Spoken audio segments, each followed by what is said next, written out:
मिली थी कि एक महिला है प्रीति सेमरे करके, उनकी किसी ने हत्या कर दी और पुलिस ने परिजनों से पूछताछ की, जिसमें कई चौंकाने वाले एकदम तंद्रा गई क्योंकि पूरा मुंह काला हो गया था और काला होने के बाद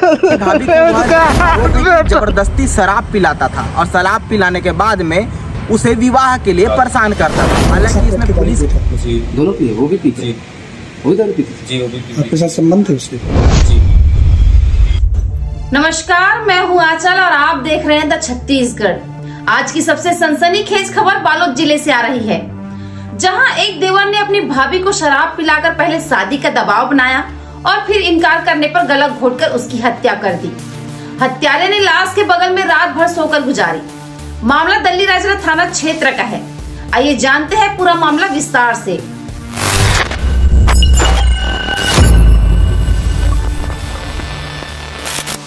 जानकारी के मुताबिक मृतिका का नाम प्रीति सेमरे है, उम्र 35 साल। प्रीति दल्लीराजरा के वार्ड नंबर 17 में किराए के मकान में रहती थी। आरोपी अमन कुमार सेमरे है, जो जवाहर पारा बालोद के रहने वाला है, लेकिन लंबे समय से रायपुर में रहकर काम करता था। घटना स्थल से पुलिस को शराब की 15 बोतलें भी मिली, जो इस हत्याकांड की गवाही दे रही है। दरअसल 30 सितंबर को आरोपी अमन कुमार अपनी भाभी प्रीति के किराए वाले मकान में दल्लीराजरा पहुंचा। 1 अक्टूबर की रात दोनों ने साथ में शराब पी। नशे की हालत में अमन ने प्रीति पर शादी करने का दबाव बनाना शुरू कर दिया, लेकिन प्रीति ने लोक लाज और पारिवारिक रिश्तों का हवाला देकर साफ इनकार कर दिया। कब की घटना? ये अभी वही बुधवार के आसपास। बुधवार को कितने बजे? बुधवार को 9:30 बजे करीब रात में। दोनों एक साथ बैठ के दारू पीते थे? जी, दोनों पिए, वो भी पीते, वो दारू पीते जी, वो भी पीते। आपके साथ संबंध है उसके? जी। इसी इनकार से गुस्साए अमन ने नशे में भाभी के साथ पहले जमकर विवाद किया। बात इतनी बढ़ गई कि हाथापाई हो गई। गुस्से में अमन ने प्रीति का गला घोट दिया, जिससे उसकी मौके पर ही मौत हो गई। लेकिन हैरानी की बात यह है कि हत्या करने के बाद आरोपी नशे की हालत में लाश के ठीक बगल में कंबल ओढ़कर सो गया, मानो कुछ हुआ ही न हो।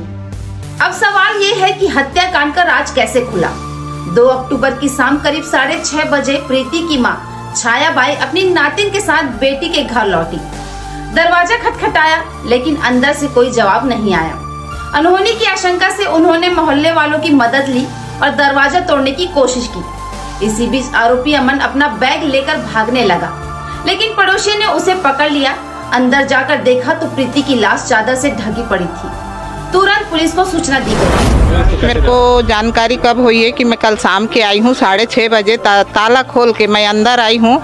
अंदर आने के बाद में मैं दरवाज़ा खटखटाई हूँ। दरवाज़ा खटखटाने के बाद जब नहीं खुला ना, तो मैं 2-4 लड़के को यहीं से ही आवाज़ दी हूँ, आओ तोरे बेटा हो, देख तो दरवाज़ा कैसा नहीं खुल रहा है, कौन है अंदर, क्या है।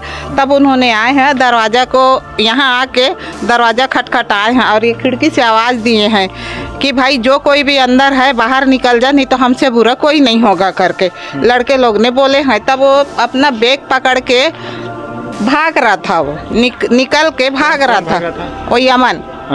तो मैं लड़के लोग को बोली हूँ कि पकड़ो बेटा इनको, भागने मत दो। तब मैं पूछी हूँ कि मेरी बेटी कहाँ है ना, मेरी बेटी कहाँ है, मेरी बेटी कहाँ है करके मैं आवाज़ दे रही थी। तब एक बच्चे ने बताया कि अम्मा उसका पैर वो दिख रहा है करके, तो उसको पूरे कंबल में ढका हुआ था। जब मैं ऐसा मुँह खोली ना तो एकदम तंद्रा गई क्योंकि पूरा मुँह काला हो गया था और काला होने के बाद उसका हाथ में ठंडा हो गया था। बेटा मैं घबरा के बाहर निकल गई, मैं घबरा के बाहर निकल गई। उसके बाद पुलिस को भी आपने पहले भी? हाँ, मैं 3 बार पुलिस को आवेदन दे चुकी हूँ, इतला दे चुकी हूँ कि सर आप इसका कुछ कार्रवाई करो, कुछ कार्रवाई करो सर, कि हमें माँ बेटी के ऊपर खतरा है, मेरे नाती के ऊपर खतरा है। एक बार हमें चाकू दिखाता है, पैसा मांगता है, कहाँ से ला के देंगे इसको पैसा हम? क्या लगता है? उसका देवर है, वो मेरे रहते कभी नहीं आया, वो कभी मेरे से मुलाकात नहीं हुई उसकी। मेरा नाम छायाबाई रनसूरे है। कौन है आप उनके? मैं उनकी मम्मी हूँ। कहाँ रहते हैं? मैं राजनांदगांव में रहती हूँ। मैं राजनांदगांव गई थी नया खाने के लिए सोमवार के अपने नाती को लेकर। सूचना मिलते ही दल्लीराजरा पुलिस की टीम घटना स्थल पर पहुंची। लाश को कब्जे में लेकर पोस्टमार्टम के लिए भेजा गया। पुलिस ने परिजनों से पूछताछ की, जिसमें कई चौंकाने वाले खुलासे हुए। परिजनों ने बताया कि प्रीति की शादी अमन के बड़े भाई पप्पू सेमरे से हुई थी। पप्पू जिला अस्पताल में पोस्टमार्टम का काम करता था, लेकिन बीमारी से 19 जुलाई 2023 को उसकी मौत हो गई। मौत के बाद प्रीति को अनुकंपा नियुक्ति पर स्वीपर की नौकरी मिली। वह 100 बिस्तर वाले अस्पताल दल्ली राजरा में काम करती थी और अपनी माँ व बच्चे के साथ किराए के मकान में रहती थी। परिजनों के मुताबिक पति के मौत के बाद देवर अमन ने प्रीति से नजदीकियां बढ़ाने की कोशिश की। वह अक्सर घर आता था, खासकर जब प्रीति की मां और बच्ची घर पर ना हो। जबरदस्ती शराब पिलाता और फिर रायपुर लौट जाता था। 29 सितंबर को प्रीति की मां नातिन को लेकर गांव चली गई। तब से प्रीति अकेली थी। इसी मौके का फायदा उठाकर अमन आया और इस जघन्य हत्याकांड को अंजाम दिया। क्या अभी आया सर, किराया में रह था ये लोग, और उसके भी 1-2 महीना हो रहा है किराया में आते हुए इसको, तो तीनों रहता है। उसका बच्चा एक 5 साल का और उसका मम्मी और यही लड़की, और ये हॉस्पिटल सरकारी हॉस्पिटल में काम करने के लिए जाता था, स्वीपर का काम करता था। 2 ही महीना हुआ इधर आए किराया। राजेश कुमार साहू। दल्ली राजरा सीएसपी डॉक्टर चित्रा वर्मा ने बताया कि दोनों शराब के आदी थे। अवैध संबंध और शादी को लेकर विवाद में आरोपी ने गला दबाकर हत्या की। आरोपी को गिरफ्तार कर लिया गया है और बीएनएस की धारा 103 के तहत केस दर्ज किया गया है। पोस्टमार्टम के बाद पुलिस आगे की जांच कर रही है। वार्ड क्रमांक 17 दल्ली राजहरा से सूचना मिली थी कि एक महिला है प्रीति सेमरे करके, उनकी किसी ने हत्या कर दी है और लाश को कमरे में छोड़ दिया है। और तस्दीकी करने पे पता चला कि उसका रिश्ते का देवर है अमन सेमरे करके, उसके द्वारा उसकी गला दबा के हत्या की गई है करके। उसके बाद आज सुबह एफएसएल की टीम और पुलिस की टीम के द्वारा घटना स्थल निरीक्षण और बाकी की जो कानून सम्मत कार्रवाई है वो जाके की गई है और जो आरोपी है उसको पुलिस हिरासत में लेके अभी पूछताछ जारी है। घटना की क्या कुछ वजह निकल कर सामने आई मैडम? किस कारण से उन्होंने वारदात को अंजाम दिया?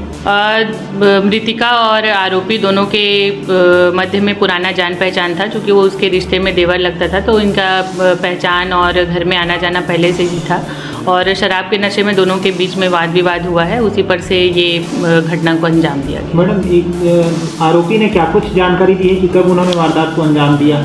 आरोपी से पूछताछ जिस प्रकार से हुआ है उसके हिसाब से लगभग 1/10/2025 के 9 साढ़े 9 बजे के आसपास का उनके द्वारा बताया जा रहा है। बाकी समय के बारे में पुख्ता पोस्टमार्टम रिपोर्ट आने के बाद इसको पुख्ता कर पाएंगे। मैडम, एक जानकारी ये भी निकल के सामने आ रही है कि मृतिका की जो मां है उनका आरोप है कि लगातार 3 बार आरोपी के खिलाफ पुलिस में शिकायत की गई, लेकिन पुलिस द्वारा कोई कार्रवाई नहीं की गई, जिसके चलते ही पूरी घटना हुई। अभी मेरे संज्ञान में उसके बारे में मैं कंफर्म नहीं हूँ, बाकी मैं उसके बारे में जाँच करवाऊँगी। अगर इस प्रकार की कोई सूचना आई होगी तो मैं उसके बारीकी से जांच करवाऊंगी।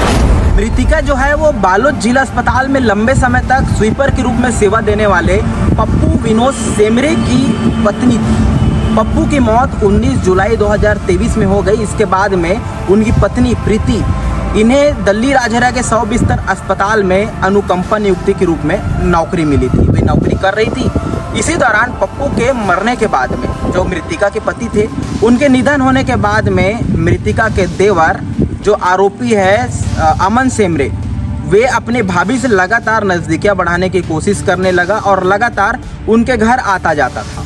इसी बीच अपने भाभी को वह आरोप है कि ज़बरदस्ती शराब पिलाता था और शराब पिलाने के बाद में उसे विवाह के लिए परेशान करता था। हालांकि इसमें पुलिस की थ्योरी यह भी है कि जो महिला है, मृतिका महिला, वह आरोपी से कहता था, आरोपी से विवाह के लिए कहता था, लेकिन जो मृतिका की मां है उनका कहना है कि आरोपी लगातार अपनी भाभी को विवाह करने के लिए दबाव बनाता था और इसी विवाद और रंजिश के चलते ही आरोपी ने महिला की हत्या कर दी है।